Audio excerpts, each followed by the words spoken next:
Bonjour à tous et bienvenue dans cette vidéo sur le principe d'inertie dans laquelle je vais présenter la chute libre. Pour étudier donc la chute libre, je vais considérer donc le cas de la chute d'une bille dans l'air avec la vidéo suivante.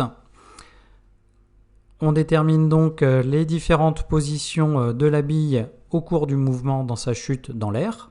On obtient donc les positions suivantes et ensuite on va représenter donc les vecteurs vitesse pour chaque position.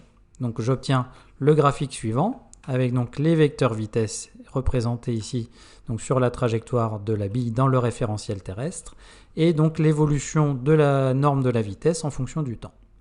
Donc je constate plusieurs choses. Tout d'abord sur le premier graphique ici je vois que donc la direction du vecteur vitesse est toujours la même.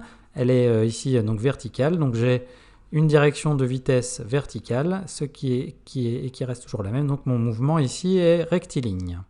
Ensuite, au niveau de l'évolution de la vitesse, je vois que la vitesse augmente tout le temps. Il s'agit donc ici d'un mouvement accéléré. Donc le mouvement de la chute de la balle dans l'air est un mouvement rectiligne accéléré. Je vais maintenant faire donc le bilan des forces qui vont s'appliquer donc sur la balle. Pour faire cela, je vais commencer par déterminer donc le diagramme objet-interaction. Je commence avec donc tout d'abord les actions qui s'exercent sur la balle. La première, c'est l'action de la Terre, qui est une action à distance d'origine gravitationnelle. Il y a également donc l'action de l'air, qui sera une action de contact répartie. Donc le diagramme objet-interaction correspondra donc ici à ma balle, qui va subir donc l'action de la Terre, qui est une action à distance donc en pointillé, et l'action de l'air, qui est une action de contact donc en trait-plein. Ces deux actions vont être liées à des forces. Donc la première, l'action de la Terre, correspond donc au poids P, qui a pour caractéristique donc de s'appliquer au centre de gravité. Elle est verticale vers le bas et ici, connaissant la masse de la balle, je sais que le poids vaut 5,56 fois 10 puissance moins 1 newton.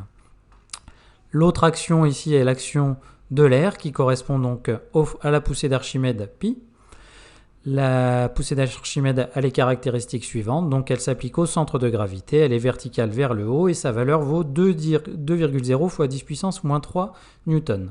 Nous voyons ici que, donc, que la norme de la poussée d'Archimède est beaucoup plus petite que la norme du poids. Donc ça veut dire que je vais pouvoir donc négliger l'effet de la poussée d'Archimède dans mon mouvement, donc ou dans mon étude mécanique. Donc je me retrouve avec une seule force qui va s'appliquer sur la balle. C'est ce que l'on appelle ici une chute libre. Donc je vais maintenant représenter sur un schéma donc les différentes informations que j'ai obtenues. Donc je sais que mon mouvement est rectiligne accéléré. Donc cela veut dire ici que mon vecteur vitesse n'est pas un vecteur constant.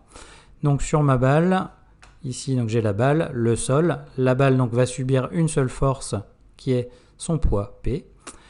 Donc la somme des forces correspond au poids, elle est donc bien différente du vecteur nul. Donc somme des forces différente du vecteur nul, c'est la contraposée du principe d'inertie qui s'applique et j'ai bien donc une vitesse qui n'est pas un vecteur constant.